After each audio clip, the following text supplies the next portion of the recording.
RSS प्रमुख मोहन भागवत ने कांग्रेस को करारा जवाब दिया है। कांग्रेस के राष्ट्रीय अध्यक्ष मल्लिकार्जुन खड़गे और सांसद राहुल गांधी को अपने शब्दों के जरिए करारा तमाचा मारा। दरअसल आरएसएस प्रमुख मोहन भागवत पहुंचे थे बेंगलोर, जहां पर 100 साल का संघ इस कार्यक्रम में शामिल हुए। कार्यक्रम के दौरान मोहन भागवत ने कहा कि आरएसएस के लिए भगवा गुरु है। आरएसएस भगवा को गुरु मानता है क्योंकि ये हिंदू संस्कृति का प्रतीक है और इसका आधार है, इसलिए वो भगवा को आरएसएस गुरु मानते हैं।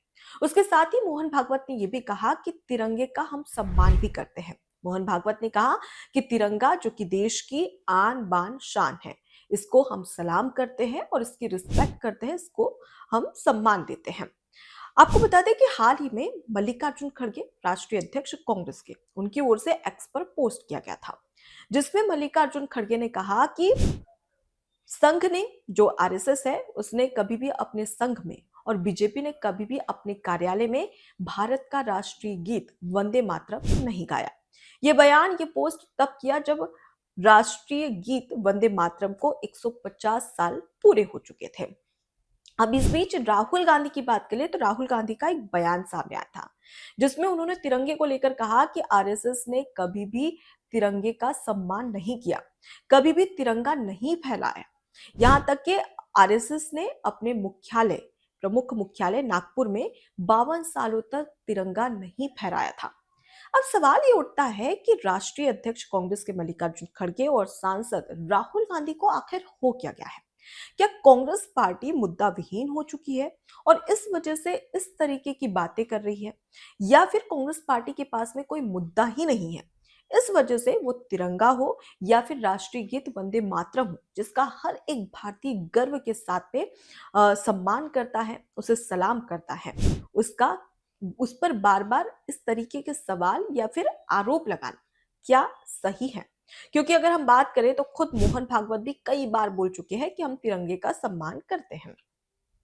दूसरी ओर अगर बात करें तो बीजेपी, जिसकी केंद्र में सरकार है, वो खुद हर घर तिरंगा अभियान भी शुरू कर चुकी थी। और उसके अलावा सबसे बड़ी बात कि बीजेपी ने वंदे मातरम के 150 साल पूरे होने पर पूरे देश में जश्न मनाया था। तो आखिर ये जनता को दिखता है, फिर भी ऐसा क्या है कि कांग्रेस इसे नजरअंदाज कर देती है? और शायद यही वजह है जिससे पता चलता है कि कांग्रेस मुद्दा विहीन हो चुकी है, यानी कि कांग्रेस के पास में कोई मुद्दा ही नहीं है। इस वजह से ये बीतुके के बयान देते हैं और गंभीर आरोप लगाते हैं, जिसे जनता भी बहुत अच्छे से जानती है। अब आपको बता दें कि जब संघ प्रमुख मोहन भागवत बैंगलोर पहुंचे तो इस दौरान उन्होंने कई बड़ी बातें की। उन्होंने बताया कि किस तरीके से आरएसएस यानी कि राष्ट्रीय स्वयंसेवक संघ पर 3 बार बैन लगा। तो यहाँ पर हम आपको सबसे पहले बताते हैं कि आरएसएस पर 3 बार बैन कब लगा और आखिर इसका कारण क्या था, मतलब कैसे लगा। दरअसल आपको बता दें कि आरएसएस की स्थापना 1925 में आजादी से पहले हुई थी, जो कि केशव बलराम हेडगेवार की ओर से की गई थी। 1948 में आरएसएस को बैन कर दिया जाता है, यानी कि आरएसएस पर पूरे देश में प्रतिबंध लगा दिया जाता है। वो इसलिए क्योंकि 1948 में राष्ट्रपिता महात्मा गांधी की हत्या हो जाती है और इसके लिए आरएसएस से कनेक्ट किया जाता है, यानी कि महात्मा गांधी की हत्या को आरएसएस से जोड़कर देखा जाता है, जिसके चलते आरएसएस पर बैन लगा दिया जाता है। लेकिन देश के पहले गृह मंत्री सरदार वल्लभ भाई पटेल के कहने पर और साथ ही शर्त रखी जाती है, जिसके तहत आरएसएस पर से जो बैन है, प्रतिबंध है, वो हटा दिया जाता है। शर्त ये रहती है कि आरएसएस लोकतांत्रिक तरीके से चुनाव कराए, यानी कि आरएसएस में लोकतांत्रिक व्यवस्था होनी चाहिए, उसके साथ ही लोकतांत्रिक तरीके से चुनाव होने चाहिए। और आरएसएस को जो राजनीति है भारत देश की, उस राजनीतिक गतिविधियों से कोसों दूर रहना होगा, यानी कि राजनीतिक गतिविधियों में आरएसएस दखल नहीं देगा। ये तमाम शर्तें थी, जिसके बाद में आरएसएस से 1949 में बैन हटा दिया जाता है, यानी कि 18 महीने के अंदर ही ये बैन हट जाता है। अब सवाल है कि दूसरी बार बैन कब लगा। आपको बता दें कि 1975 में जब देश की प्रधानमंत्री रहती है इंदिरा गांधी 1975 में पूरे देश में इमरजेंसी लगाती है। अब इसी बीच में आरएसएस के तमाम जो लोग हैं वो जमकर इसका विरोध करते हैं।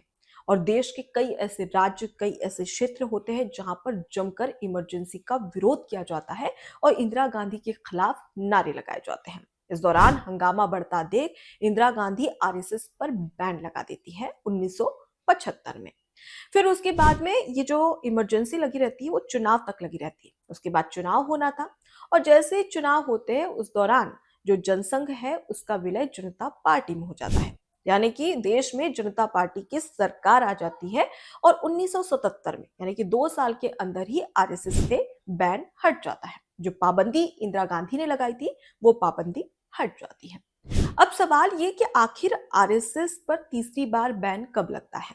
1992 में, जब बाबरी मस्जिद को लेकर जमकर मामला गर्मा जाता है। इस दौरान मंदिर और मस्जिद को लेकर पूरे देश में सियासत होती है। उस समय केंद्र में कांग्रेस की सरकार रहती है, यानी कि पीवी नरसिम्हा राव प्रधानमंत्री रहते हैं। 1992 में होता कुछ यूं है कि जो विवादित ढांचा है उसका जो गुंबद है उसे गिरा दिया जाता है कार सेवकों की ओर से। और इसमें सबसे महत्वपूर्ण भूमिका होती है आरएसएस की, जिसके चलते आरएसएस के जो कार सेवक है उसकी भूमिका सबसे महत्वपूर्ण मानी जाती है। ऐसे बातें कही जाती हैं और इसी के आधार पर ये बातें मैं आपसे कह रही हूँ। तो उसके बाद में आरएसएस को लेकर पूरे देश भर में जो मंदिर है, मस्जिद है, उसकी लड़ाई शुरू हो जाती है। अब ऐसे में अयोध्या में अगर बात करें तो मुलायम सिंह यादव की सरकार होती है और केंद्र में कांग्रेस की सरकार और उत्तर प्रदेश में सपा की सरकार। अब इस बीच में तमाम जो कार सेवक है, जो लोग हैं, जो जनता है, वो सभी उस बाबरी मस्जिद तक पहुंचते हैं और उस दौरान जो विवादित ढांचा रहता है उसे गिरा दिया जाता है, जो गुंबद है उसे गिरा दिया जाता है। अब इसके दौरान जो मुलायम सिंह यादव की सरकार होती है वो पुलिस को ऑर्डर देती है कि गोलियां चलाई जाए, जिसके चलते कई ऐसे कार सेवक हैं जिनकी मौत हो जाती है। जिसके बाद में कई गंभीर आरोप मुलायम सिंह यादव पर भी लगते हैं क्योंकि वो उस समय मुख्यमंत्री थे और वहीं केंद्र में कांग्रेस की सरकार थी। गंभीर आरोप लगते हैं जिसके बाद में मुल्ला मुलायम कह के ये शब्द का प्रयोग भी किया जाता है, जिस पर भी कई बार सियासत हमें देखने को मिलती है। अब सवाल ये खड़ा होता है कि आखिर आरएसएस पर बैन पीवी नरसिम्हा राव की ओर से लगा दिया जाता है। कांग्रेस की ओर से आरएसएस पर बैन इसलिए लगाया जाता है क्योंकि पूरे देश भर में जैसे ही वो जो गुंबद है वो गिराया जाता है उसके बाद में माहौल खराब होता है और पूरे देश भर में सांप्रदायिक दंगे होने लगते हैं, सांप्रदायिक हिंसा होने लगती है। और इसके चलते आरएसएस को जिम्मेदार ठहराते हुए पीवी नरसिम्हा राव यानी कि कांग्रेस आरएसएस को बैन कर देती है। पूरे देश भर में पाबंदी आरएसएस पर लगा दी जाती है।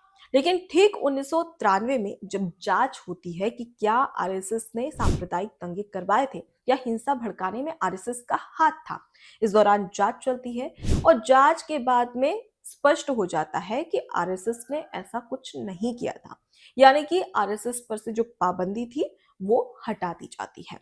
तो ये 3 बार आरएसएस पर बैन लगता है। लेकिन क्या आपको पता है कि जो सरकारी कर्मचारी थे वो आरएसएस ज्वाइन नहीं कर सकते थे और साथ ही जो संघ की तमाम गतिविधियां रहती उसमें भी शामिल नहीं हो सकते थे। या तो उनकी सरकारी नौकरी जा सकती थी या फिर सरकार की ओर से जो लाभ दिए जाते थे वो लाभ नहीं कमा सकते थे। इसके बाद में जब लंबे समय तक आरएसएस पर बैन लगा होता है, बैन 1993 में हट जाता है, लेकिन सरकारी कर्मचारियों को ये जो पाबंदी उन पर लगाई जाती है कि वो आरएसएस ज्वाइन नहीं कर सकते, आरएसएस संघ की गतिविधियों में शामिल नहीं हो सकते, वो बैन मोदी सरकार जब आती है तो वो बैन हटा दिया जाता है। जिसके बाद में आरएसएस और आरएसएस प्रमुख मोहन भागवत इसका खुले दिल से स्वागत भी करते हैं और उनका धन्यवाद भी किया जाता है। तो ये रही आरएसएस की हिस्ट्री कि कैसे आरएसएस पर बैन लगा, क्यों लगा और कैसे हटाया गया। लेकिन सबसे खास बात कि अगर बात करें तो कांग्रेस की राजनीति आज भी आरएसएस के इर्द गिर्द नजर आती है क्योंकि कांग्रेस के कई ऐसे दिग्गज नेता हैं जो आज भी कहते नजर आते हैं कि आरएसएस को फिर से बैन करना चाहिए। अब सवाल ये कि आरएसएस को क्यों बैन करना चाहिए? क्या यहाँ पर तुष्टीकरण की राजनीति नहीं हो पा रही है? क्या मुस्लिम वोट बैंक को हासिल करने के लिए जो समाजवादी पार्टी है या कांग्रेस पार्टी है वो इस तरीके के बयान दे रही है जिससे कि ज्यादा से ज्यादा वोट बैंक हासिल किया जा सके? क्योंकि अगर बात करें आरएसएस प्रमुख मोहन भागवत की तो वो खुद ये बात कह चुके हैं कि जो तिरंगा है उसका हम सम्मान करते हैं और हम चाहते हैं कि जो सभी हिंदू है वो सब मिलजुल कर रहे। और उन्होंने ये भी कहा कि हमें इस पूरे देश को एक करना है, चाहे वो मुस्लिम हो या ईसाई हो, हम तो उन्हें भी हिंदू ही मानते हैं। चाहे हिंदू हिंदू है, मुस्लिम और ईसाई भी हिंदू है, क्योंकि वो हम जानते हैं कि जो ईसाई और मुस्लिम है उनके वंशज कहीं ना कहीं हिंदू ही थे। और या तो वो इसे स्वीकार नहीं कर पा रहे या फिर उन्हें ये याद ही नहीं है कि उनके वंशज हिंदू थे। और शायद इसी वजह से वो इस तरीके से अपने आप को कहते हैं कि हम ईसाई हैं या फिर मुस्लिम हैं। लेकिन मोहन भागवत ने साफ तौर पर कह दिया है कि मुस्लिम और ईसाई सभी हिंदू हैं। इसलिए इस देश में हम हिंदू को एक करना चाहते हैं, जिसके चलते आरएसएस काम कर रहा है। फिलहाल इस पूरे मुद्दे को लेकर कांग्रेस लगातार निशाने पर है, क्योंकि कांग्रेस जिस तरीके के आरोप लगा रही है उससे कहीं ना कहीं सवाल ये खड़ा हो रहा है कि आखिर कांग्रेस के पास क्या मुद्दा खत्म हो चुके हैं? क्या कांग्रेस के पास में कोई मुद्दा ही नहीं जिसके चलते वो कभी कहती है कि तिरंगे का सम्मान नहीं किया, कभी कहते हैं कि वंदे मातरम नहीं गाया, और कभी कभी तो ये तक कह देते हैं कि यहाँ पर ना तो सम्मान किया जा रहा है, ना वंदे मातरम गाया जा रहा है, और ना ही जो आरएसएस है या बीजेपी है वो किसी प्रकार की रिस्पेक्ट देती है। अब इन तमाम सवालों के इर्द गिर्द ये भी कहा जाता है कांग्रेस की ओर से कि आरएसएस को बैन कर देना चाहिए। अब सवाल ये कि कांग्रेस मुद्दा विहीन हो चुकी है और शायद इसी वजह से वो इस तरीके के बेतुके बयान दे रही है। फिलहाल आपकी क्या राय है, कमेंट बॉक्स में जरूर बताइएगा। नमस्कार। एबीसी हिंदी न्यूज आज ही जुड़िए हर खबर के साथ।